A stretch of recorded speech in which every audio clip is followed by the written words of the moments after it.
इह ई ससुर जी हवे कि भसुर जी हवे ई पनसोइया लेके तरह के बोलावे ले। हाँ अरे भौजी रे भसुर के आदत खराब, अरे घरवा में घुसी जाला पी के शराब। अरे डर लागे कैसे हम दे हम जवाब, हथवा में हमारा थमावेला गुलाब। भौजी रे भसुर के आदत खराब, घरवा में घुसी जाला पी के शराब। भौजी रे भसुर के आदत खराब,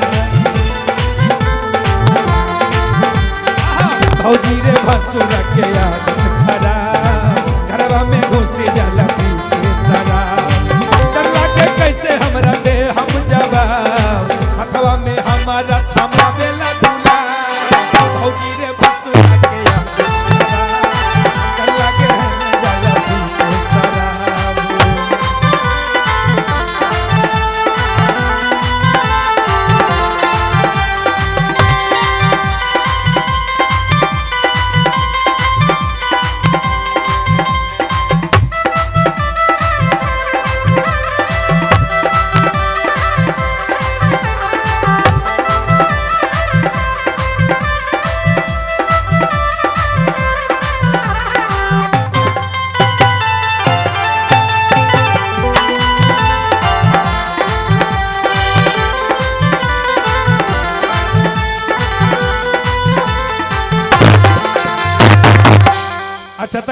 अच्छा बताबो तो भसुर लोग के नियत खराब ना होई, काहे ना खराब होई भैया।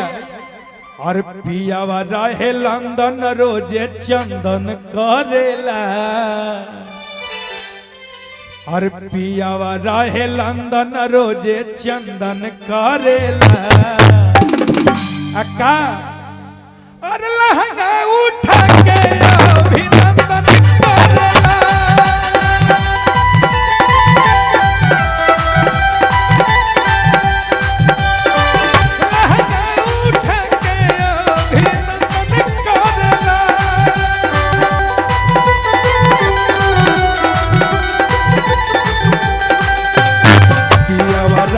लंदन रोजे चंदन करेला, पियावा रहे लंदन रोजे चंदन करेला। लहंगा उठा के अभिनंदन करेला, लहंगा उठा के अभिनंदन करेला।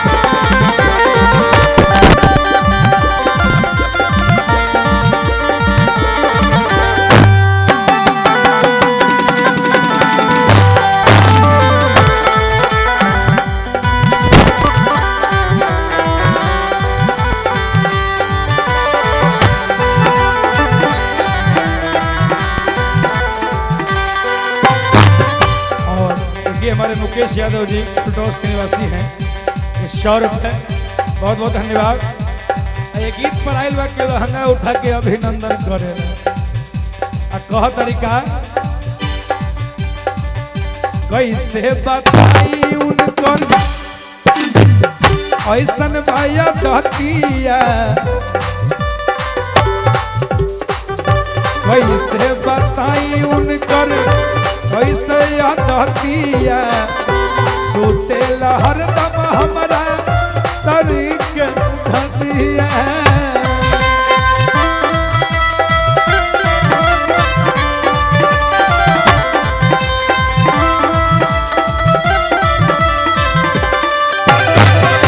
कैसे बताई उनकर कैसन भाया धतिया। सोते हरदम हमारा के छतिया।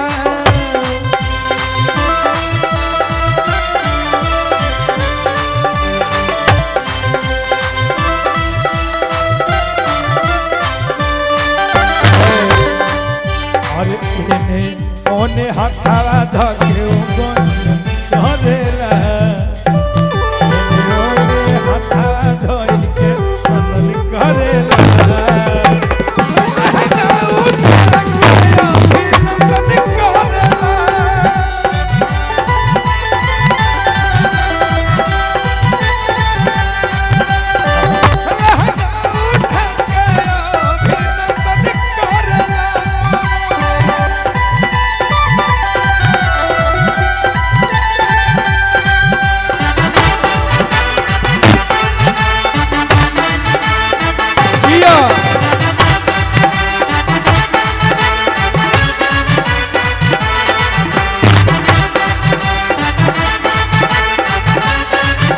और जिया भैया हो